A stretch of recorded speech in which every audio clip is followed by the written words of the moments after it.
এই বালক আব্দুল্লাহ ইবনে তামির সুন্দর করে জাদুবিদ্যা শিখে রাজা এবার সুন্দর জানতেছে যে আব্দুল্লাহ জাদুবিদ্যা শিখে। আব্দুল্লাহ রাস্তা দিয়ে যাওয়ার সময় দেখে একটা গির্জা, এই গির্জার মধ্যে একজন পাদ্রী বসে বসে বসে বসে কি যেন মানুষকে উপদেশ দেয়। এই আব্দুল্লাহ ছেলেটা ধীরে ধীরে গির্জার কাছে যাইয়া দরজার পাশে দাঁড়ায় শুনতে লাগলো যে এই পাদ্রীর কথাগুলি খুবই চমৎকার, খুবই সুন্দর। আব্দুল্লাহ একদিন গির্জার মধ্যে বসে গেল। তখন হযরত ঈসা রুহুল্লাহ আলাইহিস সালামের ধর্মবিধান, শরীয়তের আইন পৃথিবীতে চলতেছিল। আমার নবী তখনও পৃথিবীতে তশরিফ আনেন নাই। রসুল পৃথিবীতে জন্মগ্রহণ করার মাত্র ৭০ বছর আগের ঘটনা বলতেছি। আব্দুল্লাহ ইবনে তামির পাদ্রীর কাছ থেকে শুনলেন সুন্দর একটা বিদ্যা। চিন্তা করলেন, আহা, আমি জাদুবিদ্যা শিখি, এটা কতই না নিকৃষ্ট, আর এই বিদ্যা আমি শিখলাম, এটি না কতই উৎকৃষ্ট। একদিন ওই পাদ্রীকে ডাক দিয়ে বলেন, পাদ্রী রে, আপনার বিদ্যাটাই আমার কাছে পছন্দ হয়, দয়া করে আপনার ধর্মে আমাকে দীক্ষা দিয়ে দেন। পাদ্রী বললেন, বেটা রে, তুমি তো আমার ধর্ম দীক্ষা নিতে চাও, কিন্তু শুনে রাখো, কারো কাছে কিন্তু বলবো না, গোপন রাখবা। কারণ এদেশে অধিকাংশই মানুষ মূর্তি পূজারী, পাথরের পূজারী, সূর্যের পূজারী, আগুন পূজারী। তারা যদি জানে তুমি এক আল্লাহর ইবাদত করো, তাহলে তোমাকে তারা মেরে ফেলবে এবং আমাকেও তারা মেরে ফেলবে। শুনিয়া যান মুসলমান, সত্যের সাথে মিথ্যার লড়াই কিয়ামত পর্যন্ত চলবে। আগেও ছিল, এখনো আছে, আগামীতেও চলবে। সত্য মিথ্যার লড়াই কখনো বন্ধ হবে না। জাল হক ও জাহাকাল বাতিল ইন্নাল বাতিলা কানা জাহুকা। সত্যের আগমনে মিথ্যা দূরীভূত হয়, মিথ্যা পরাজিত হয়, সত্যের বিজয় হয়। মিথ্যা পরাজিত হয়, সত্যের বিজয় হয়। কথা বলেন ঠিক কিনা? বন্ধু মনোযোগ দিবেন। আব্দুল্লাহ ইবনে তামির প্রত্যেক দিন জাদু শিখে আবার কালেমা পড়ে মুসলমান হয়ে গেল। ছেলেটা গোপনে গোপনে শিখতে লাগলো। একদিন দেখে পথের মধ্যে মস্ত বড় একটা বাঘ বসে আছে। লোকেরা বাঘ দেখে পালায়। আব্দুল্লাহ ইবনে তামির চিন্তা করলেন, সর্বনাশ, এই বাঘটা যদি না পালায় তাহলে এই মানুষগুলি কষ্ট পাবে। একটা পাথর হাতে নিয়ে আব্দুল্লাহ ইবনে তামির তখন ওই বাঘের দিকে নিক্ষেপ করার আগে বলল, আল্লাহ, তোমার ধর্ম যদি সত্য হয়, এই পাদ্রীর ধর্ম যদি সত্য হয়ে থাকে, তাহলে আমার পাথরের আঘাতে আজ বাঘ মারা যাবে। আব্দুল্লাহ পাথর নিক্ষেপ করলো, বাঘের মাথায় লাগার সঙ্গে সঙ্গে বাঘটা ছটফট করে মারা গেল। একবার জোরে বলেন না সুবহানাল্লাহ। বাঘ যখন মরে গেল, বাঘ মরে যাওয়ার পরে আব্দুল্লাহ ইবনে তামিরের নাম সারা এলাকায় ছড়াই গেল। একদিন আব্দুল্লাহ ইবনে তামির গির্জার পাদ্রীকে ডাক দিয়ে বলল, হুজুর, আপনি আমাকে ইসমে আজম শিখিয়ে দেন, ইসমে আজম আপনি আমার শিক্ষা দিয়ে দেন। ইমাম ইবনে কাসির আল বেদার মধ্যে লেখেন, যখন ওই ছেলেটা হুজুরকে বলল, হুজুর আমাকে ইসমে আজম শিখিয়ে দেন, পাদ্রী বলল, বেটারে, ইসমে আজমের অনেক বড় ওজন, তুমি ছোট্ট মানুষ, ইসমে আজমের ওজন সহ্য করতে পারবা না। তখন ছেলেটা বলল, না হুজুর, আমি পারবো। তখন ছেলেটা তাওরাতে, জবুরে, ইনজিলে আল্লাহর ৩,০০০ নাম লেখা ছিল। তাওরাতে, জবুরে, ইনজিলে আল্লাহর ৩,০০০ নাম। কুরআনুল কারীমে আল্লাহর ৯৯টা নাম আছে। এই ৩,০৯৯ নামের ভিতরে আল্লাহর একটা নাম আছে, এই নামটাকে ইসমে আজম বলা হয়। এই ইসমে আজমের অধিকারী কেউ যদি হইতে পারে, তাহলে সে আল্লাহর কাছে যা চাবে আল্লাহ তাই দিবে, মুস্তাজাবুতুদ দাওয়া হয়ে যাবে। যদি বলে রাব্বি বৃষ্টি দাও, আল্লাহর আকাশ থেকে বৃষ্টি হবে। যদি বলে অন্ধকে ভালো করে দাও, সাথে সাথে অন্ধের চোখ ভালো হয়ে যাবে। যদি বলে আল্লাহ যমুনার পানি উজানের দিকে প্রবাহিত করে দাও, যমুনার পানি আল্লাহ উজানের দিকে নিয়ে যাবে। যদি ইসমে আজম সে আয়ত্ত করতে পারে, এটা সবার কাছে নাই। এটা খাজা বাবা আজমিরির কাছে ছিল, ইমামুল আজম আবু হানিফার কাছে ছিল, ইমাম মালিকের কাছে ছিল, ইমাম শাফির কাছে ছিল, ইমাম আহমদের কাছে ছিল, এটা মুজাদ্দিদ আল ফেসানি সেরহিন্দির কাছে ছিল, শাহজালাল ইয়ামিনীর কাছে ছিল। যার কারণে জায়নামাজ বেশে সুরমা নদী পার হলো, ইমাম শাফির কাছে কাছে ছিল, যার কারণে তিনি দজলার উপরে যায় নামাজ বিছায় নামাজ পড়ল। ইমামুল আজম আবু হানিফার কাছে ছিল, যার কারণে 99 বার আল্লাহর সাথে স্বপ্নে কথা বলল। ইমাম আহমদের কাছে ছিল, যার কারণে 80 বার আল্লাহর নবীর সঙ্গে স্বপ্নে কথা বলল। ইমাম মালিকের কাছে ছিল রে, যার কারণে 100 বার নবীজির সাথে স্বপ্নে কথা বলল। হযরত খাজা মাইনুদ্দিন চিশতি আজমিরি সঞ্জরের কাছে ছিল, যার কারণে আনা সাগরের পানি একটা লোটার ভিতরে নিয়ে আসলো। হযরত মুজাদ্দিদ আল ফেসানি হিন্দির কাছে ছিল, যার কারণে সম্রাট আকবর তার কাছে পরাজিত হলো। একবার জোরে বলা যাবে কি মারহাবা। প্রিয় মুসলমান, আব্দুল্লাহ ইবনে তামির 3000 নাম সংগ্রহ করে 3000 নামগুলি তীরের ফলার মধ্যে লেখে একটা জায়গা আগুন জ্বালাইয়া প্রত্যেকটা তীর আগুনের মধ্যে সুরে সুরে মারতে লাগলো। সব তীরগুলি আগুনের মধ্যে পড়ে গেল, কিন্তু ইসমে আজম খচিত তীর আগুন থেকে বারবার বের হয়ে পড়তে লাগলো। আগুনে ঢুকে না, বুঝে যাবেন আজকে, আগুনে ঢুকে না। এ যুবক, আপনাকে বলতেছি, সেই দিনের সেই বালকটি ইসমে আজম পাওয়ার পরে পাদ্রীকে ডাক দিয়ে বলল, পাদ্রী, আমি ইসমে আজম পাইছি। পাদ্রী ডাক দেখো, এই যুবক, তুমি ইসমে আজম কিভাবে পাইলা? বলে, আল্লাহর প্রত্যেকটা নাম তীরের আগার মধ্যে লিখে আগুনের মধ্যে ছেড়ে দিয়েছি, সব নাম আগুনে চলে গেছে, কিন্তু ইসমে আজম যায় নাই। বলে, বেটারে, তুমি বিপদের সম্মুখীন হবা, কারণ এটা হাকিকত, এর ভেদ তুমি বুঝতে পারবা না। বেটারে, তুমি আমার কথা কিন্তু কারো কাছে বলবা না। ঠিকই তাই, সে মুস্তাজাবাতুদ দাওয়া হয়ে গেল। সূরা বুরুজের তাফসীরের মধ্যে রাসূল বলতেছেন, আমার উম্মতেরা তোমরা শোনো, সে ইসমে আজম মালা হয়ে গেল, মুস্তাজাবাতুদ দাওয়া হয়ে গেল, যেই জন্য আল্লাহর কাছে যা চায় আমার আল্লাহ তাই দিতে লাগলো। জানতে জানতে জানতে জানতে জানতে জানতে ওই দেশের যিনি ইয়ামানের রাজা ছিলেন, রাজার প্রধান উজির অন্ধ হয়ে গেল। চোখ অন্ধ হওয়ার পরে সে বহু চিকিৎসা করে কোনো ফল পেল না। জানতে পারছে অমুক একটা যুবক আছে, তার নাম আব্দুল্লাহ ইবনে তামির, তার কাছে গেলে চোখ ভালো হবে। সে ধীরে ধীরে হেঁটে হেঁটে ওই আব্দুল্লাহর কাছে এসে বলল, আব্দুল্লাহ, আমি শুনছি তুমি বলে আমার চোখ ভালো করে দিতে পারবা, তুমি অন্ধের চোখ ভালো করতে পারো। আমি রাজার উজির, অন্ধ হওয়ার কারণে চাকরি চলে গেছে, তুমি আমার চোখ ভালো করে দাও। আব্দুল্লাহ ডাক দে বলল, উজির, চোখ ভালো করার মালিক আমি না, চোখ ভালো করার মালিক আমার আল্লাহ। কে আমি তোমার জন্য দোয়া করতে পারি, তবে দোয়া করব যদি তুমি মুসলমান হও, এক আল্লাহতে যদি বিশ্বাসী হও, আর তুমি যদি পাথরের সামনে সেজদা না দাও, আল্লাহকে যদি আল্লাহ বলে মেনে নাও, তাহলে আমি তোমার জন্য দোয়া করব, আমার আল্লাহ তোমার চোখ ভালো করে দেবে। চোখ ভালো করার মালিক আমি না, চোখ ভালো করার মালিক আরো জোরে, জোর হয় না কেন? প্রিয় উপস্থিতি, মনোযোগ দিয়ে শুনিয়া যান।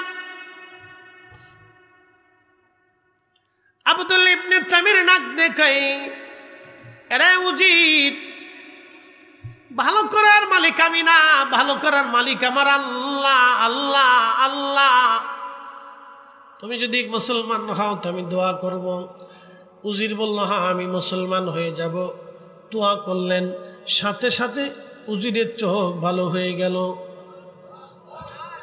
এটা কোরআনের ঘটনা, আমার না, সূরা বুরুজের ঘটনা, আল্লাহর কোরআনের ঘটনা। এটা সূরা বুরুজ নাজিল করছে আল্লাহ এই ঘটনাকে কেন্দ্র করে। কুতিলা আসহাবুল উখদুদিন নারি জাতিল ওয়াকুদ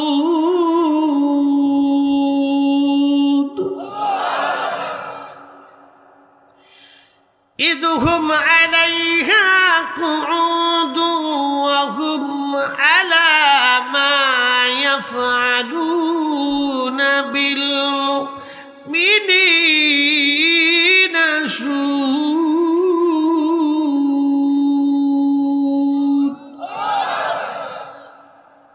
কাজীপুরবাসী এই গোরস্থানের উপরে সমস্ত রুহগুলি কবরের উপরে আজ উঠে আসলো। আমি ইমাম ইবনে কাইয়্যিম জাওজি কিতাব রূহের মধ্যে তিনি লেখেন, সব রুহগুলি কবরের উপরে উঠে গেল।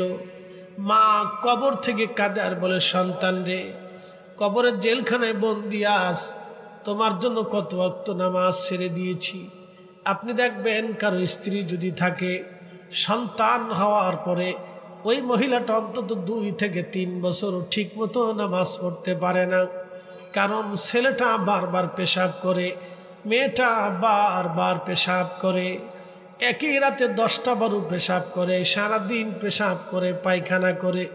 এগুলি মা পরিষ্কার করতে যাইয়া বহু ওয়াক্ত নামাজ মা ছেড়ে দেয়। সন্তানের মোহে পড়ে মা নামাজ ছেড়ে দেয়, কিন্তু সন্তানের মোহে পড়ে মা নামাজ ছাড়লেও আমার রবের দরবারে আজ আসামি হয়ে গেছে। ইবনে কাইয়্যিম লেখেন, রুহগুলি কবরের উপরে বসে কাঁদে, সন্তান আমি মা কবরের জেলখানে আজ বন্দি হয়ে গেছি। তোমরা মাহফিলে গেছো, আমাদের কথা ভুলে যাইও না, আমাদের দোয়া করো। আওয়ালাদিন সালিহিন ইয়াদউ লাহু, নেক সন্তানের দোয়াগুলি আল্লাহর দরবারে কবুল হয়। ও কাজীপুরবাসী, সিরাজগঞ্জের মুসলমান, প্রত্যেকটা রুহগুলি এই জান্নাতুন নাঈম কবরস্থান গোরস্থানের মধ্যে আজ ঈদের চাইতে বেশি আনন্দিত। আজকে আমাদের জন্য দোয়া হবে, সত্যি আমরা দোয়া করে দিয়ে যাব।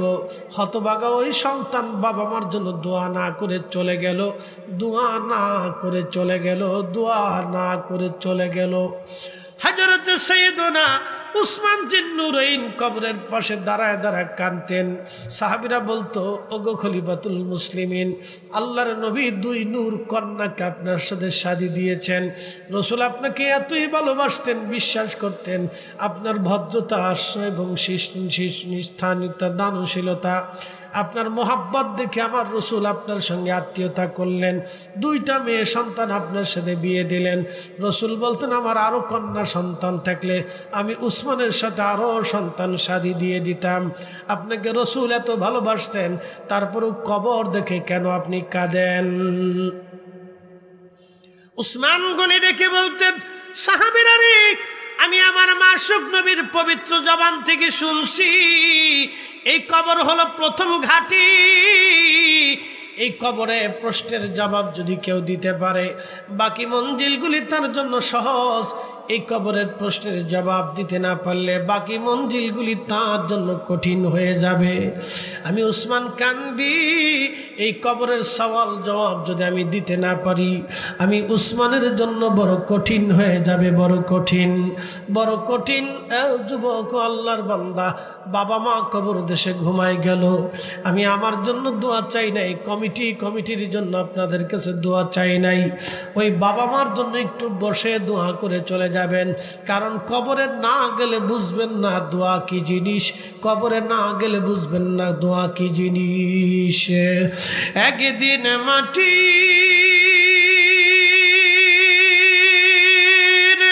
ভিতরে হবে ঘরে, মন আমার কেন বান্ধ দালান ঘর, মন আমার কেন বান্ধ দালান ঘর।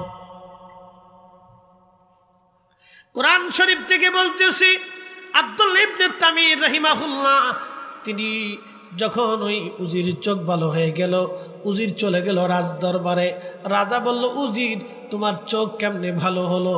বলে, আল্লাহ আমাকে ভালো করছে। বলে, আল্লাহকে? বলে, তোমারও রব আমারও রব। রাজা ডাক দেখে, উজির রে, আমি কি তোর প্রভু নয়? আমি কি তোর খোদা না? উজির বলল, না বাদশাহ, তুমি খোদা হতে পারো না, তুমি খোদার গোলাম, তুমি খোদার দাস। আমিও আল্লাহর গোলাম, তুমিও আল্লাহর গোলাম, অতএব তুমি আমার খোদা না, আমাদের সবার খোদা আমাদের এক আল্লাহ। এবার বাদশা ডাক দিয়ে বলতেছে, উজির তোকে এই বিদ্যাকে শিক্ষা দিল? বলতেছে, আব্দুল্লাহ ইবনে তামির, আপনি যারে জাদুবিদ্যা শিখিয়ে দিয়েছিলেন সে আমার জন্য দোয়া করেছে, চোখ ভালো হয়ে গেছে। তখন আব্দুল্লাহকে ডেকে আনা হলো। রাজা বলল, আব্দুল্লাহ তুমি তো সুন্দর জাদু শিখছ, আমার উজিরের চোখ তুমি ভালো করে দিয়েছ।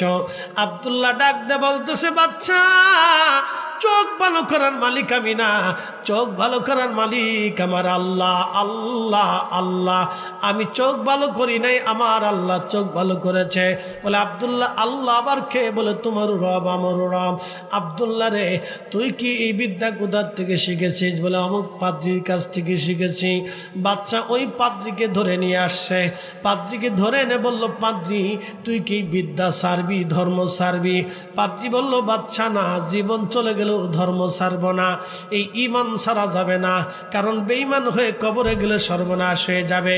আল্লাহর নবী বলেন, উম্মত তোমাকে কেটে কেটে যদি টুকরা টুকরা করা হয় তারপরেও তুমি শিরিক করবা না, শিরিক করবা না, কারণ একবার মুশরিক হয়ে যদি তুমি কবরে চলে যাও চিরদিন তোমাকে জাহান্নামে থাকতে হবে।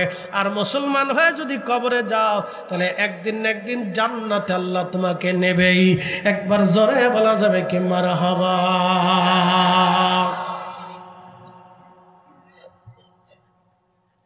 ঘটনা অনেক লম্বা, মুক্তাসার করার চেষ্টা করতেছি। আল্লাহর কোরআনের ঘটনা সূরা বুরুজ থেকে। উতিলা সাহাবুল উখদুদিন নারি যাতিল ওয়াকুদ, খুব মনোযোগ দিয়ে শুনে যাবেন। এই পাত্রীর মাথার উপরে করাত ধরা হলো, করাত ধরা হলো। হযরত জাকারিয়ার মাথার উপরে যেমন করে করাত ধরা হয়েছিল, এই পাত্রীর মাথা বরাবর করাত ধরা হলো। রাজা ডাক দেয়, কয় পাদ্রী যদি ধর্ম না সারিস করাত দিয়ে তোকে ফেরে ফেরে তিলে তিলে হত্যা করে ফেলবো। পাদ্রী ডাক দে বলল, বাদশা আমি শহীদ হতে পারি কিন্তু ঈমান ছাড়ব না, ঈমান ছাড়ব না। এরাই অরিজিনাল মুসলমান, আর আমাদের ঈমান সলিমুদ্দিন বাড়ির ঈমান। একবার এই পনা, একবার সুই দেয়, আর একবার ঘুষে, একবার আকামে, একবার অকামে। এই ঈমান দিয়ে জান্নাতের আশা করা যায় না। তেলের গাড়ি তেলে চলে, হাওয়ার গাড়ি হাওয়ায় উড়ে, বিনা তেলে চালাই গাড়ি নবী সুলাইমান। আমরা সেই মুসলমান, আমরা সেই মুসলমান। কথা বলেন ঠিক কিনা? হযরতে সুমাইয়াকে ধরে নিয়ে আসা হলো আবু জেহেল। সুমাইয়ার হাত পা আগুলি বেঁধে বলল, কালেমা সারবি? সুমাইয়া বললেন না, যে ঈমান হৃদয়ে ধারণ করেছি আবু জেহেল, এই ঈমান আমি ছাড়ব না। এ নারী সমাজ ভালো করে শুনে যান। সুমাইয়া রাদিয়াল্লাহু আনহার গুপ্তাঙ্গে বর্ষা দিয়ে খুঁচি খুঁচি নির্মমভাবে তাকে হত্যা করা হলো।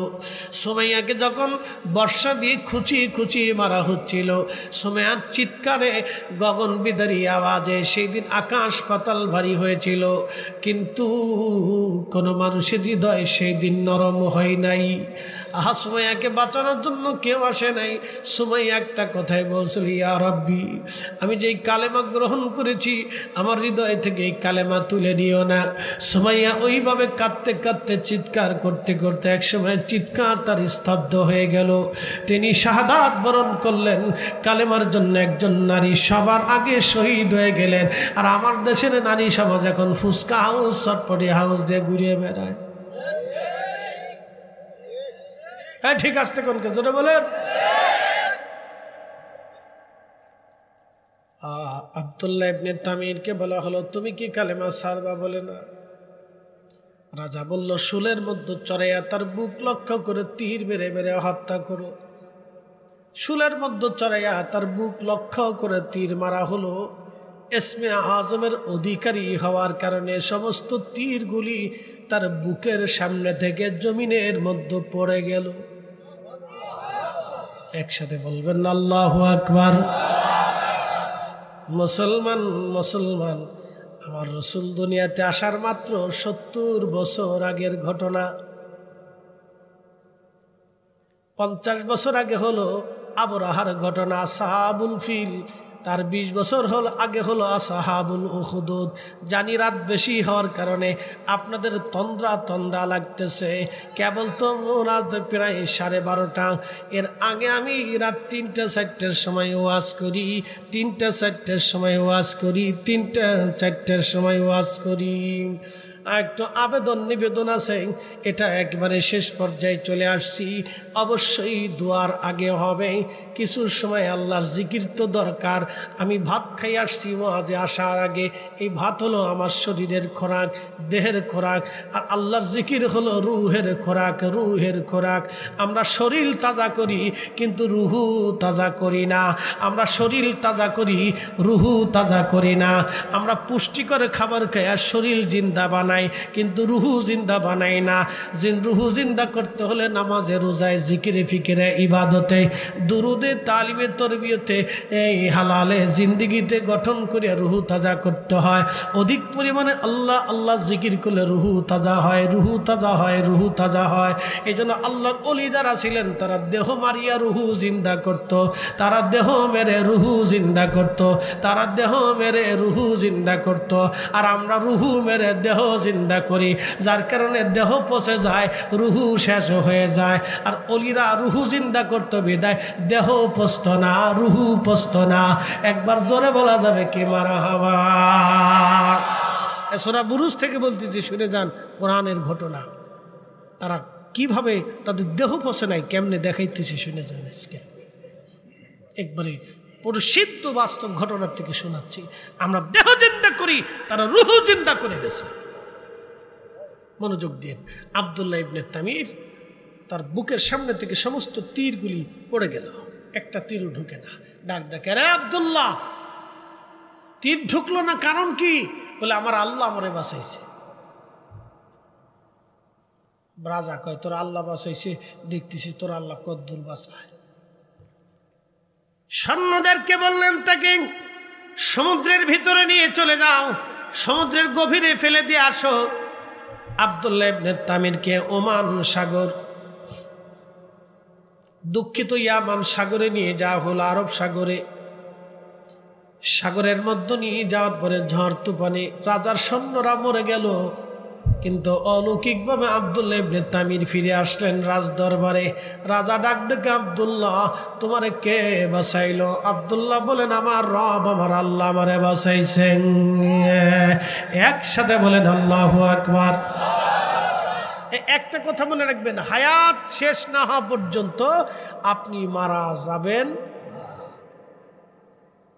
বিশ্বাস আছে?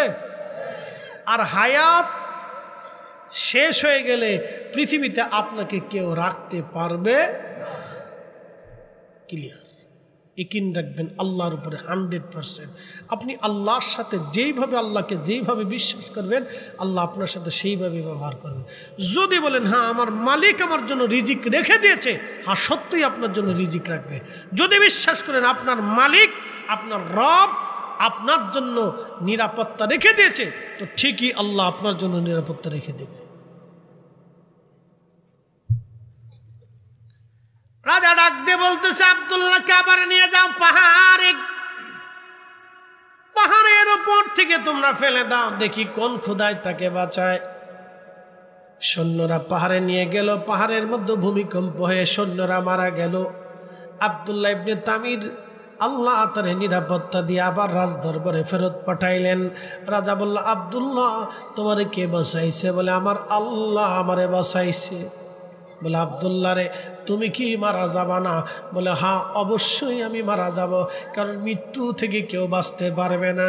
তাহলে আব্দুল্লাহ বলো, কিভাবে তোমাকে মারা যাবে? বলে, বাচ্চা রে, সমস্ত ইয়ামান দেশের মানুষদেরকে একত্রিত করে তুমি, ইয়ামান দেশের মানুষদেরকে একত্রিত করে তুমি বিরাট জনসমুদ্রের ভিতরে আমার শুলের মধ্যে চড়াইয়া তুমি একটা ধনুক তীর নিয়া আমার মুখ লক্ষ্য করে ওই তীর ধনুক ছোড়ার আগে তুমি বলবে, বিসমিল্লাহি রব্বি হাযাল গোলাম। এই কথা বলে তুমি যখন তীর ছেড়ে দিবা, আমার রবের নামে তীর যখন তুমি ছাড়বা, তখনই আমি মারা যাব। আমার আল্লাহর নামে তীর না ছোড়া পর্যন্ত আমি মরব না। একবার জোরে বলা যাবে কি আল্লাহু আকবার? জোরে বলেন আল্লাহ আছে না নাই? কয়জন? জোরে বলেন, আরো জোরে। আব্দুল্লাহ ইবনে তামির বিরাট বড় ইয়ামান দেশের লক্ষ লক্ষ মানুষ ডেকে বাদশাহ জনসমুদ্রের ভিতরে শুলের মধ্যে চড়াইয়া আব্দুল্লাহর দিকে বুকে তীর লক্ষ্য করে যখন বিসমিল্লাহি রাব্বি হাজাল গোলাম বলে ছেড়ে দিল, সাথে সাথে আব্দুল্লাহ শহীদ হয়ে গেল। লক্ষ লক্ষ মানুষ এই দৃশ্য দেখে বলল, আমরাও ওই বালকের রবের উপরে ঈমান আনলাম। লা ইলাহা ইল্লাল্লাহ, জোরে লা ইলাহা ইল্লাল্লাহ, লা ইলাহা লা ইলাহা ইল্লাল্লাহর উপরে সবাই যখন ঈমান আনলো, রাজা ডাক দেখায়, হাই হাই করলাম কি, চাইলাম একটা মারতে, এখন দেখি একটা মইরা লক্ষ লক্ষ বানাই দিয়ে গেল। এরাই মুসলমান, কথা বলেন ঠিক কিনা? মরবে একটা, তৈরি হবে লক্ষটা, মরবে একটা, তৈরি হবে লাখে লাখে লাখে লাখে। এরা মুসলমান। মুসলমান যত মরে তত বাড়ে, মুসলমান যত শহীদ হয় তত মুসলমানের ঈমানের তেজ বাড়ে, মুসলমান যত মরে তত বাড়ে। আজকে ইসরায়েল ফিলিস্তিনিদেরকে যত মারবে বুঝবেন তত তাড়াতাড়ি ইসরায়েল ধ্বংস হবে। আপনি ঠিক বললেও ঠিক, না ঠিক বললেও ঠিক, সে ধ্বংস হবেই, নিশ্চিহ্ন হয়ে যাবে, অস্তিত্ব বিলীন হয়ে যাবে একেবারে শূন্যের কোঠায়। আল্লাহ রাসূল বলে গেছেন এটা হবেই। এই ভারত উপমহাদেশ ভেঙ্গে টুকরা টুকরা হবে। এই ভারতে গাজওয়াতুল হিন্দ হবে। রাসূল বলেছেন 3 ভাগ মুসলমানের 1 ভাগ শহীদ হবে, 1 ভাগ পালিয়ে যাবে, আর 1 ভাগ বিজয় অর্জন করবে। আস্তে হয়ে গেল না? জোরে বলবেন আল্লাহু আকবার। নবী বলছেন এটা হবেই, আজ হলেও হবে, কাল হলেও হবে, পরশুদিন হলেও হবে, 10 বছর পরে হলেও হবে, 100 বছর পরে হলেও হবে। রাসূল যা বলছে এটাই হবে, নবী বলছে এটাই ঠিক, রাসূল বলছে এটাই সত্য, রাসূল যা বলেছে তাই হবে। নবী বলছেন ওয়াদাউল আমানা, আমানত নষ্ট হয়ে যাবে, আমানত মরে যাবে। যদি বিশ্বাস না করেন তো টাকা হাওলাত দিয়ে দেখেন, যদি তাও না করেন তো দোকানে বাকি দিয়ে দেখেন। আমানত মরে গেছে। আমানত কি হয়ে গেছে? মরে গেছে। ওর কবর দিয়ে থুয়ে এসেছে, জানাজা পড়া হয়ে গেছে।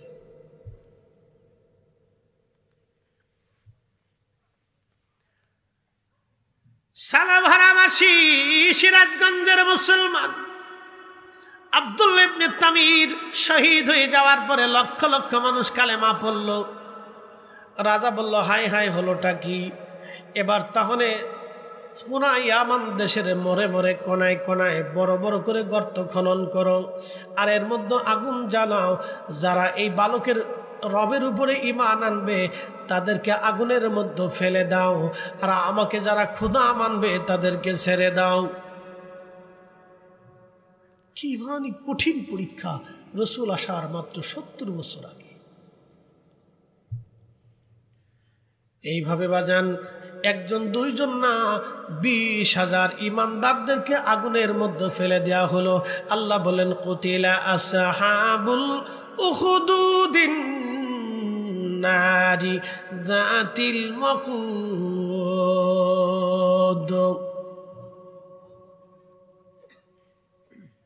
এই যে আগুনের কুণ্ডলী, কুণ্ডলী পাকাইয়া আগুনের মধ্যে ছেড়ে দেওয়া হলো। একজন না দুইজন না 20,000 মানুষ আগুনের মধ্যে পুড়িয়ে মরল, কিন্তু ঈমান বিক্রি করে নাই। তারা নতুন মুসলমান হয়ে ঈমান ছাড়ে নাই। আর আমরা বাপের গেলে মুসলমান পাওয়ার পরে সুদের কারবারি, ঘুষের কারবারি, অন্যায় ছাড়তে পারলাম না। তারপর আমরা নামকা অবস্থায় মুসলমান, সুদে হাজি, সুদে নামাজি। আমরা সমাজের নামাজি, আমরা বিপদের নামাজি, আমরা ঠেলানো নামাজি, রাজনীতির নামাজি, আমরা দেখনেওয়ালা নামাজি, আমরা মানুষ দেখা নামাজি। কি কথা কর না কেন? বিয়াই গেছে, নতুন বিয়াই বেরিয়ে চিন্তা করলো নামাজ যদি না পড়ি তো কি করবে রে, এই জন্য বিয়াই নামাজ পড়তে গেছে। শয়তানে হাসে আর কে, আরে বিয়াই তুমি আল্লাহর ভয়ে এসে না এসে বিয়ের ভয়ে নামাজে আইছো। আব্দুল্লাহ ইবনে তামির শহীদ হলো, 20,000 মানুষকে আগুনে পুড়িয়ে মারা হলো। সর্বশেষ একজন মহিলা তার কোলের বাচ্চা, নারী সমাজ ভালো করে শুনে যান, সর্বশেষ এক কোলের বাচ্চা, মা তার কোলের বাচ্চা নিয়ে এই সৈন্যরা, রাজার সৈন্যরা তাকে টেনে টেনে আগুনের দিকে নিয়ে যাচ্ছে। মহিলাটা বারবার সন্তানটার দিকে তাকাইয়া সন্তানকে বাঁচানোর চেষ্টা করতেছিল। তখন ওই ছোট্ট বাচ্চার জবান খুলে গেল। আল্লাহর নবী বললেন, ছোট্ট বাচ্চার জবান খুলে গেল। মায়ের কোলে থেকে ছোট্ট বাচ্চাটা জবান খুলে বলতেছে, মা, ও মা, তুমি যেটাকে আগুনের কুণ্ডলি দেখো মা, আমি সেটা আগুন দেখি না মা, আমি সেটা আল্লাহর জান্নাতের বাগান দেখি। মারে, তুমি জান্নাতের বাগান থেকে পালায়ও না মা, পালায়ও না। মহিলা তখন তার কোলের বাচ্চা নিয়ে আল্লাহর জান্নাতের বাগানে আগুনের মধ্যে ঝাঁপায় পড়ে শহীদ হয়ে জান্নাতের পাখি হয়ে উড়ে বেড়াইতে লাগলো। জোরে জোরে বলা যাবে কি মারহাবা। এই জন্য আপনারা যারা বসছেন সবাই পাস। আসতে হয়ে গেল না? সুবহানাল্লাহ। পাশ কি আমি করেছি না আল্লাহ করেছে?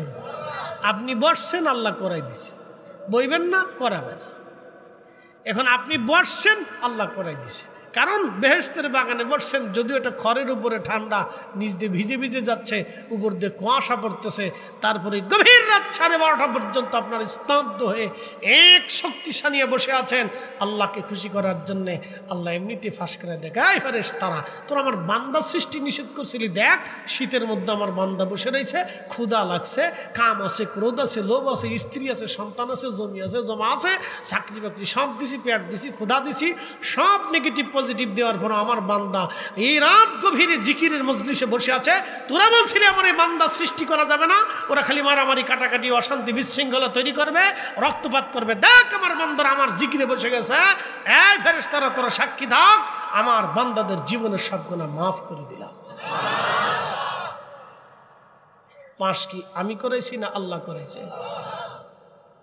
কয় হাজার মানুষ শহীদ হলো? 20,000 মানুষ শহীদ হলো। শেষ আব্দুল্লাহ ইবনে তামির শেষ। হযরত ওমর রাদিয়াল্লাহু আনহুর জামানাতে ইয়ামান দেশে খাল খনন চলতেছে। কি খনন চলতেছে? খাল।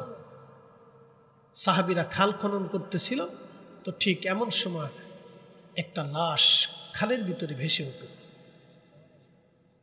মাটির ভিতরে একটা তাজা লাশ দেখতেছে। একটা বালক কপালের এখানে হাত দিয়ে শুয়ে আছে মাটির ভিতরে। তার দেহ অক্ষত, চুল অক্ষত, চামড়া অক্ষত, ত্বক অক্ষত, তখনও ত্বক বসে নাই, ব্লাড সার্কুলেশন, রক্ত সঞ্চালন চলতেছিল, তখনও শরীর তাজা, দিল তাজা, শরীর তাজা, চোখ তাজা, চুল তাজা, ত্বক তাজা, এরপরে তার সমস্ত অঙ্গ প্রত্যঙ্গ তখনও তাজা, একেবারে স্রেফ একটা মানুষ শুয়ে আছে। তখন সাহাবে কেরাম খোঁজ নিয়ে জানতে পারলেন তিনি সেই আসহাবুল উখদুদের বালক আব্দুল্লাহ ইবনে তামির রাদিয়াল্লাহু আনহু। একসাথে জোরে বলেন আল্লাহু আকবার। না না, জবান বন্ধ হবে না, একসাথে বলেন আল্লাহু আকবার। হযরত ওমরের কাছে চিঠি লিখলেন, ইয়া আমিরুল মুমিনিন, আব্দুল্লাহ ইবনে তামিরের লাশ পাওয়া গেছে, সেই আসহাবুল উখদুদ। প্রশ্ন করি, বুঝে যাবেন। নবীজি আসার 70 বছর আগের ঘটনা। রসুল আসলেন 40 বছরে, আল্লাহর নবী কোরআন নাজিল হলো, তো 70 আর 40 কত বছর? হযরত ওমর নবীজি হিজরত করে মদিনাতে গেলেন, বাকি আরো 23 বছর পৃথিবীতে বেঁচে রইলেন, তাহলে আরো কত গেল? 133। হযরত ওমর, হযরত আবু বকর 2 বছর খেলাফত, এরপরেই হযরত ওমর খেলাফতে আসলেন, তাহলে কত? 135 বা 36 বছর পরে আব্দুল্লাহর লাশ 170 বছর পরেও মাটির ভিতরে কবরে জিন্দা। কে আসতে হয়ে গেল না? জোরে বলেন। আমি তো বানাইন্না কিচ্ছা বলতেছি না, কোরআনের ঘটনা থেকে বলতেছি। 135 বছর পরে আব্দুল্লাহ ইবনে তামিরের লাশ তখন অক্ষত, মাটির ভিতরে তখনও পচে নাই। সাহাবীরা হাতটা যখন কপাল থেকে সরাইলো, দেখতেছে কপালের এখানে একটা ক্ষত আছে, এখান থেকে তখন তাজা তাজা রক্ত বের হয়ে আসতেছিল। তখন এই সাহাবীরা আবার হাতটাস লাগিয়ে দিল, তখন আবার রক্ত বন্ধ হয়ে গেল। হযরত ওমরের কাছে চিঠি পাঠানোর পরে হযরত ওমর চিঠি পাঠিয়ে দিলেন, আব্দুল্লাহ ইবনে তামিরকে আবার দাফন করে দাও। সে আল্লাহর নেক বন্ধ বান্দা, আল্লাহর কোরআনে তার ঘটনা এসেছে, রসুল তার জীবনী বলে গেছে, সে আল্লাহর প্রিয় বান্দা। একবার জোরে বলা যাবে কি মারহাবা। আরে ঈসা নবীর উম্মতের যদি এই মর্যাদা হয়, তাহলে আমার নবীর উম্মতের আরো 70 গুণ মর্যাদা বেশি। ওই উম্মতের শহীদরা যদি কবরে জিন্দা হয়, তাহলে এই উম্মতের শহীদরাও কবরে জিন্দা। উম্মত যদি কবরে জিন্দা হয়, তাহলে রসুল আছে না নাই? বুঝতে হয়ে গেল না? জোরে বলেন। এই জন্য নবী বলেন, মান যারা কবরি ওয়াজাবাত লাহু শাফাআতি ইয়াউমাল কিয়ামা। আমার রওজার পাশে এসে কেউ যখন আমাকে সালাম দেবে, আমি নবীর প্রতি তার জন্য ওয়াজিব হয়ে যাবে তাকে সুপারিশ করা। নবী আরো বলে দিলেন, আমাকে এসে যখন সালাম দিবা, আমি নবী তোমাদের সালামের জবাব দিয়ে দেব। আল্লাহর নবী বললেন, ও আমার উম্মত, তোমরা শুনে নাও, জেনে নাও, ভালো করে বুঝে নাও, জেনে নাও। আল আনবিয়া ওয়াহিয়াউন ফি কুবুরিহিম ইউসাল্লুনা। হাদা হাদিসুন সহিহুল ইসনাদ মুসনাদ আবু আল মুসল্লি। আল্লাহর নবী ডাক দেয়া বলেন, আমার উম্মতরা শোনো, সব নবীর এই কবরের মধ্যে জিন্দা, আমি নবী কবরের মধ্যে জিন্দা থাকবো। আপন আপন কবরে নবীরা সালাত আদায় করে, নামাজ পড়তে থাকে, নবীরা কবরে জিন্দা, ওলিরাও কবরে জিন্দা, শহীদরাও কবরে জিন্দা। ওয়ালাকিন্না তাশউরুন। আপনি আমি বুঝি না, সেটা আপনার আমার বুঝের দোষ। আমি সূরা বুরুজের তাফসীর থেকে আপনাদেরকে জানাইলাম, আব্দুল্লাহ ইবনে তামিরের কবরের 135 বছরের পরেও তার লাশ ওইভাবে অক্ষত, তখনও তার লাশ থেকে তখনও তাজা রক্ত পড়তেছিল। এটাই ইসমে আজম, এটাই শাহাদাতের মর্যাদা। আল্লাহ আমাদেরকে বুঝার তৌফিক দিক। সকলেই জোরে বলেন আমিন। প্রিয় নবী পৃথিবীতে আসার 50 বছর আগে পৃথিবীতে একটা ঘটনা ঘটলো, সেটা আসহাবুল ফিল, হস্তি বাহিনীর ঘটনা। নবীজি বললেন, আল্লাহ কোরআনে বলেন, আলাম তারা কাইফা ফাআলা রাব্বুকা বিআসহাবিল ফিল। নবী গো, আপনি কি লক্ষ্য করেন নাই আসহাবুল ফিলদের সঙ্গে আমি কেমন আচরণ করেছিলাম? হুজুর, আমি যাকে যাকে পাখিগুলি তাদের উপরে প্রেরণ করেছিলাম, ওই পাখিরা প্রত্যেকে পায়ের মধ্যে ছোট্ট ছোট্ট কঙ্কর পাথর এনে, মুখের মধ্যে ছোট ছোট পাথর এনে, আব্রাহা বাহিনীদের মাথার উপরে যখন পাথর ফেললো, ওই পাথরটা মাথার উপরে, মাথার ঢাল, হেলমেট ফুটা করে মাথার মগজের ভিতর দিয়ে, গলার রাস্তা দিয়ে, পেট দিয়ে, পায়খানা রাস্তা দিয়ে বের হয়ে একেবারে নারী ভুঁড়ি মগজ টগজ সহ একসাথে নিয়ে একটা মানুষকে একেবারে হাতির লাদির মতো, একেবারে ভুসির মতো আমার আল্লাহ বানায় ফেললেন। একবার জোরে বলা যাবে কি আল্লাহু আকবার। সব ক্ষমতার মালিককে। আমাদের রব কয়জন?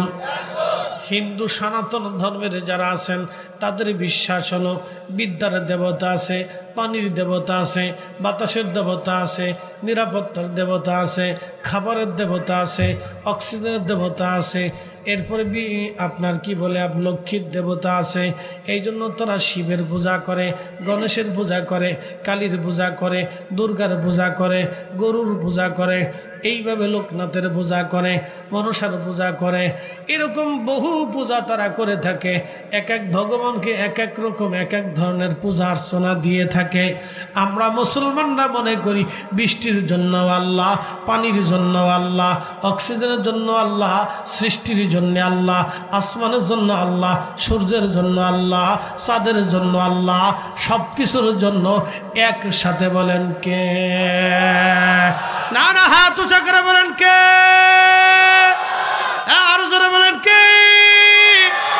বলেন আশহাদু আল্লাহ ইলাহা ইল্লাল্লাহু ওয়াহদাহু লা শারীকা লা ওয়া আশহাদু আন্না মুহাম্মাদান আবদুহু ওয়া রাসূলুহু।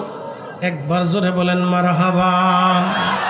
কখনো তোমাকে যদি ভুলি, হেদায়েতের আলো জেলে নিয় কাছে তুলি, ঠাই দিও প্রিয়তম, ওগো ঠাই দিও প্রিয়তম, ওগো মহিয়ান।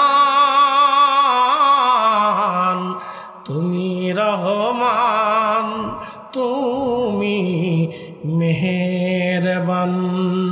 অন্ধ গাহে না শুধু তোমার গুণগান, বুঝেও বুঝে না তবু শান। তুমি রহমান, তুমি মেহেরবান। হারামের ভিতরে আপনি আর একটা পাখি পাবেন, এই পাখির নাম কবুতর। কবুতর আপনি হেরেমে এখনো পাবেন। বলে হুজুর কবুতর আসলো কোথার থেকে? হারামাইন শরীফাইনের খাদেম যারা আছে তারা কবুতরকে খাওয়াবে, হাজি যারা আছে তারা কবুতরকে খাওয়াবে, এবং কি সৌদির বাদশা পর্যন্ত কবুতর খাওয়াবে। একটা কবুতরও হেরেম থেকে তাড়াবে না। ওরা বাথরুম করে পায়খানা করে, ক্লিনাররা পরিষ্কার করবে, কিন্তু একটা কবুতরও তারা তাড়াবে না। কারণটা বলে দিয়েছে ইমাম ইবনু কাসির আল বাদায়ের মধ্যে লেখেন, প্রিয় নবীজি হিজরত করার জন্য রাতের আধারে আবু বকরকে নিয়ে রওনা হয়ে গেলেন। জাবালে সৌরের পাশে একটা পাহাড় আছে, জাবালে সাবির। জাবালে সাবিরে নবীজি আগে প্রথম উঠলেন। জাবালে সাবির সালাম দিয়ে বলল, ইয়া রাসূলুল্লাহ, আপনি আমার উপরে উঠছেন, আমার মধ্যে কোনো গুহা নাই। হুজুর, দিনের ভাগে যদি কাফেররা আক্রমণ করে, আপনাকে কষ্ট দেয়, আমি জাবালে সাবির আল্লাহর দরবারে কি জবাব দিব? শুনে রাখেন, জাহান্নামের লাকড়ি হবে মানুষ আর পাথর, মানুষ আর পাথর, মানুষ আর পাথর হবে জাহান্নামের খড়ি। জাহান্নামের খড়ি, আগুন জ্বালানোর জন্য খড়ি লাগে, লাকড়ি লাগে, গ্যাস লাগে, তেল লাগে। আগুন জ্বালানোর জন্য লাকড়ি লাগে, খড়ি লাগে, ইন্ধন লাগে। জাহান্নামের ইন্ধন হবে মানুষ আর পাথর, মানুষ আর পাথর। এই কথা শোনার পর থেকে পাথর কান্না শুরু করলো। পাহাড় থেকে পানির ঝর্ণাগুলি বেয়ে আসে। এটা বাবা, এটা বাবা শখের পানি না, এটা পাহাড় কাঁদে, পাথর কাঁদে। পাথরের কান্না বেবি পড়ার কারণে পাহাড় থেকে ঝর্ণার সৃষ্টি হয়ে যায়। ওই পাথর সব সময় কাঁদতে থাকি, আর রাব্বি আমার জাহান্নামের ইন্ধন বানাইও না, জাহান্নামের খড়ি বানাইও না, জাহান্নামের ইন্ধন বানাইও না, জাহান্নামের খড়ি বানাইও না। কিন্তু একমাত্র মানুষ আল্লাহর ভয়ে কাঁদে না, একমাত্র মানুষ আল্লাহর দরবারে হাত তুলে মোনাজাত করে কাঁদে না, একমাত্র মানুষ চোখের পানি ফেলে দেয় না। আল্লাহর নবী বললেন, কোন বান্দা যদি আল্লাহর দরবারে হাতটা তুলে চোখের পানি ফেলে দেয়, সুনান ইবনে মাজার ভিতরে আসে, চোখের কণা মাছির মাথার পরিমাণ পানি ঝরে পড়ার সঙ্গে সঙ্গে বান্দার জীবনের রাশি রাশি গুনাহকে আমার আল্লাহ সাথে সাথে পানির কারণে মিটাইয়া দেয়। আবু বকরকে নিয়ে নবী শহরে চলে গেলেন। পাহাড়ের মাথাতে ছোট্ট একটা গুহা, প্রিয় নবীজি প্রবেশ করলেন। মাকড়সা আসলো গুহার সামনে, সুন্দর করে জাল বানায়া মাকড়সা বাসা বানিয়ে ফেলল। নবীকে নিরাপত্তা দেওয়ার জন্যে মাকড়সা বাসা বানাইল। কবুতর উড়ে এসে সুন্দর করে বাসা বানাইয়া কবুতরে ডিম পেড়ে দিল। একসাথে বলবেন আল্লাহু আকবার। কিসে ডিম পারল? ওই সেই কবুতর একটা ডিম পেড়েছিল, একটা বাচ্চা হলো, আরো ডিম হলো, আরো বাচ্চা হলো, আরো বাচ্চা হলো। এইভাবে ওই কবুতরকে আমার আল্লাহ হেরেমে পৌঁছাই দিলেন। ইমাম ইবনু কাসির আল বাদায়ের মধ্যে লেখেন, ওই কবুতরের বংশধর এখনো হেরেমে আছে। আল্লাহর নবীকে পাহারা দিয়েছিল। হেরা গারে সৌরের পাহাড়ের গুহার মধ্যে এই কবুতর পাহারা দিয়েছিল। আল্লাহ নবীর কারণে এই কবুতরের বংশধরকে হেরেমে নিয়ে আসলেন। কিয়ামত পর্যন্ত হাজিরা যাবে, কবুতরের খেদমত করে আসবে। আমার নবীকে একটা কবুতরে পাহারা দেওয়ার জন্য কোটি কোটি কবুতরের ভাগ্য খুলে গেল। একবার জোরে বলা যাবে কি আল্লাহু আকবার। সিরাজগঞ্জবাসী মনোযোগ দিবেন, ওই কবুতর আমার রসুলকে পাহারা দেওয়ার জন্য আল্লাহ তার মর্যাদা বাড়াইল। মাকড়সারে আল্লাহ বলে দিলেন, মাকড়সা তোর খাবার খাওয়ার জন্য কোথাও যেতে হবে না, তোর জালের মধ্যে খাবার আমি পৌঁছাই দেব। একবার জোরে বলা যাবে কি আল্লাহু আকবার। ত্রিভুবনের প্রিয় মুহাম্মদ এলো রে দুনিয়ায়, রে সাগর আকাশ বাতাস দেখবি যদি আয়, রে সাগর আকাশ বাতাস দেখবি যদি আয়। ধুলির ধরা বেহেশত আজ জয় করিল দিল রে লাজ, আজকে খুশির ঢল নেমেছে ধূসর সাহারায়, রে সাগর আকাশ বাতাস দেখবি যদি আয়, রে সাগর আকাশ বাতাস দেখবি যদি আয়। রসুলের কারণে কবুতরের ভাগ্য খুলল, মাকড়সার ভাগ্য খুলে গেল। হযরত আবু বকর সিদ্দিক গর্তের ভিতরে ঢোকার পরে গুহার মধ্যে যে দেখলেন অনেক জায়গায় জায়গায় জায়গায় গর্ত।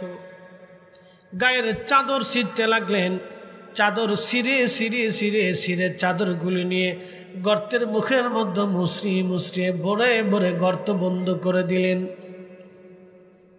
সব গর্ত বন্ধ হয়ে গেল, একটা গর্ত বন্ধ করার মতো কোনো কাপড় নাই। আবু বকর পাখানা দিয়ে গর্তের মুখ বন্ধ করে বসে আছে। নবী বললেন, আবু বকর বিশ্রামের প্রয়োজন।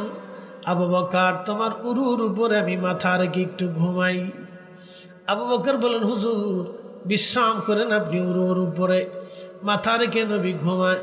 কিছু সময় পরে একটা সাপ এসে বারে বারে আবু বকরের পার মধ্যে কামড় দেয়। প্রচন্ড বেশি আবু বকরের শরীর নীল হয়ে যাচ্ছিল, বিষের যন্ত্রণা সহ্য করতে পারতেছিলেন না। চোখ চোখ বেয়ে পানি এসে গেল, দুফুটো পানি আমার নবীর বদন মোবারকে লেগে গেল। সঙ্গে সঙ্গে নবীর ঘুম ভেঙে গেল। ডাক দেয়া বলেন, আবু বকর কি জন্য তুমি কাঁদো? বাড়ির কথা নিয়ে মনে পড়ছে। আবু বকর কেঁদে দিয়ে বলল, হুজুর বাড়ির কথা মনে পড়ে না ইয়া রাসূলুল্লাহ। আপনি রসুলের সঙ্গে হিজরত করার জন্য বাড়ি সাল্লাম, ঘর সাল্লাম, জিন্দিগি সাল্লাম, স্ত্রী সাল্লাম, সন্তান সাল্লাম, কলিজার টুকরা সন্তানদেরকে রেখে এসে আপনার সঙ্গ নিয়ে আমি আবু বকর রওনা হয়ে গেছি। হুজুর বাড়ির কথা মনে পড়ে কাঁদি না ইয়া রাসূলুল্লাহ। একটা সাপ আমার পায়ের মধ্যে কামড় দিচ্ছিল বারবার, বিষের যন্ত্রণা সহ্য করতে না পেরে কেঁদে ফেলেছি। নবীজি বলেন, আবু বকর তাহলে আগে কেন বলো নাই? আবু বকর বলেন, ইয়া রাসূলুল্লাহ আগে যদি বলি নবীর ঘুমে ব্যাঘাত হবে, নবী কষ্ট পাবে, রসুল কষ্ট পাবে, রসুল কষ্ট পাবে, রসুল কষ্ট পাবে। আল্লাহর নবী ডাকতে বলেন, আবু বকর কোন জায়গায় তোমার কামড় দিয়েছে বলো। পা দেখানোর পরে নবীজির থুতু মুবারকে ক্ষতস্থানে লাগাই দিলেন। লাগাইতে দেরি হয় রে, হযরত আবু বকরের বিষ পানি হতে দেরি হয় না। সাপের বিষ একেবারে পানি হয়ে গেল। আল্লাহর নবী হিজরত করে মদিনার পানে। বন্ধু রসুলের কারণে দুইটা জিনিসের ভাগ্য খুলে গেল। একটা কবুতর, আর একটা হচ্ছে আপনার মাকড়সা। ছোট্টকালে নবীকে নিয়ে রসুল করিমের চাচা আবু তালিব কোলে কাঁধে করে নিয়ে বর্তমান জর্দানে চলে গেলেন। তখন এই অঞ্চলের নাম ছিল শাম, জর্দান, লেবানন, সিরিয়া এবং আপনার ফিলিস্তিন। পুরা অঞ্চলটাকে আগে শাম বলা হতো। এই শামে নবীজিকে নিয়ে রওনা হয়ে গেলেন। হজরতে আবু আল্লাহর নবীকে সঙ্গে করে নিয়ে গেলেন। রসুল আমার তখন ছোট। আল্লাহর নবীকে একটা গাছের নিচে বসাইলেন। গাছ সমস্ত ডালপালা গুছাইয়া আমার নবীকে ছায়া দিতে লাগলো। একবার জোরে বলেন আল্লাহু আকবার। রসুলকে যখন গাছে ছায়া দেয়, সেই গাছের কপাল খুলে গেল। এখনো জর্দানে সেই গাছ আছে। মরুভূমির ভিতরে একটা মাত্র গাছ এখনো বেঁচে আছে। 30 কিলো, 50, 100 কিলোর মধ্যে আর কোনো গাছ নাই, কোনো মানব নাই, দানব নাই, পানি নাই, নহর নাই। সারা মরুভূমির ভিতরে একটা সাহাবী গাছ এখনো আমার আল্লাহ বাঁচায় রাখলেন। এবার আপনারা বলেন, ওই গাছের গোড়ায় এখনো গোপনে পানি দেয় কে? না না, আরো জোরে বলেন, কে দেয়? যে গাছ রসুলকে তাজিম করলো, সম্মান করলো, ভালোবাসা দিল, সেই গাছের এখনো পর্যন্ত আল্লাহ জিন্দা করে রাখলেন, পানি দিলেন, খাবার দিলেন। আল্লাহ দেখাইলেন, আমার বান্দারা দেখো, আমার রসুল সত্য, আমি আল্লাহ সত্য। এখন এই গাছের মাধ্যমে তুমি জেনে নাও, এখনো ওই গাছ জিন্দা জিন্দা জিন্দা। আসতে হয়ে গেল না? সুবহানাল্লাহ।